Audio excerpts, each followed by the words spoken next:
My dad texted at lunch. "Open a credit card. We can't cover your mom's medical bills." I applied that afternoon, a plain personal card with a low limit, and sent him the details. I pictured copays and prescriptions. I didn't picture Miami. A week later, Facebook served me my brother, Kyle in South Beach, grinning by a pool with a cocktail, Kyle on a yacht, captioning it like he owned it. I messaged him. "Where'd you get the money for that trip?" He sent a smirking emoji. Then, "Thanks, sis. It's on your credit card. Don't freak out. Only $150,000. I laughed because my new card couldn't hold a tenth of that. I typed, "You sure you've got the right one?" My phone rang. Dad's voice shook.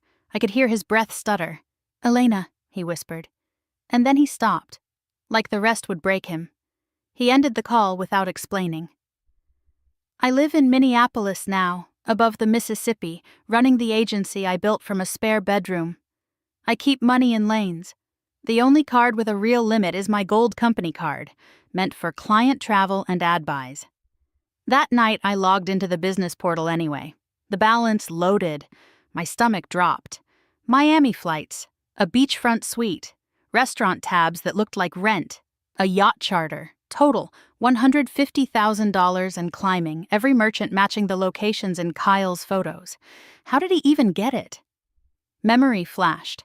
4 years ago, my parents nearly lost their house. I helped refinance.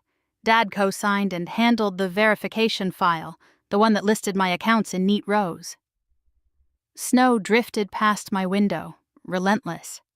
I opened a folder on my desktop and began saving screenshots, one after another, until my hands steadied.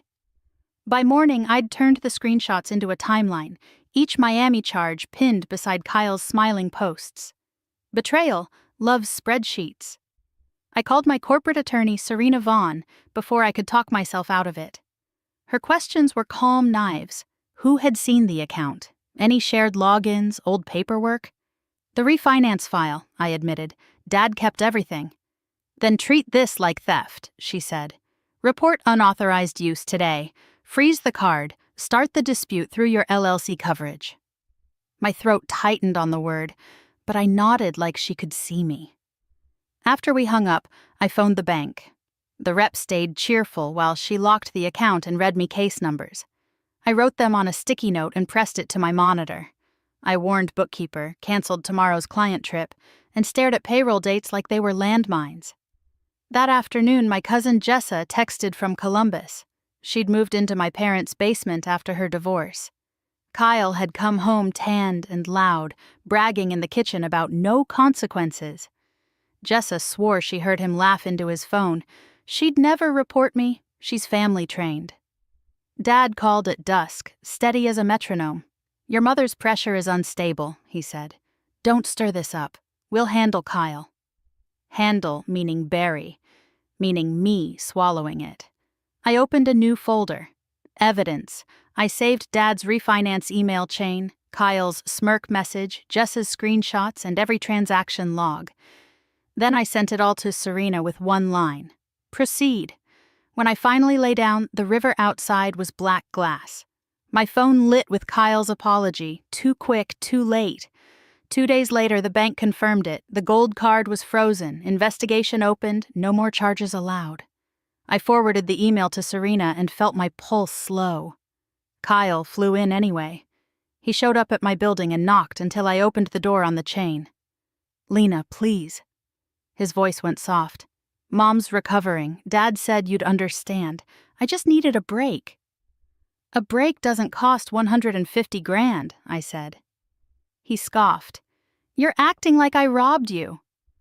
"You used my business card." He spread his hands. "You've got money. Don't turn this into court." "It already is." I stepped into the hall and handed him the letter Serena had overnighted. Insurer letterhead, demand for restitution, court date circled. He read it twice, the color drained from his face. "You reported me." "I reported the charges," I said. "You chose the spending." He crumpled the page, then smoothed it flat. "If this gets out, Mom will be destroyed." "Mom's bills were your excuse," I said. "Miami was your choice." For a beat, he looked small, Not sorry, just scared. Then the resentment returned. You're ruining the family. No, I said. I'm stopping it from ruining me. A week later, Serena called. Claim approved, every dollar restored to the LLC. Payroll hit on time. My team got paid, and campaigns kept running without a hitch. Back in Columbus, Kyle started bargaining with consequences instead of me. Dad left a voicemail about blood and loyalty. I deleted it, blocked his number, and watched snow drift past my window. The silence felt costly, but it finally belonged to me.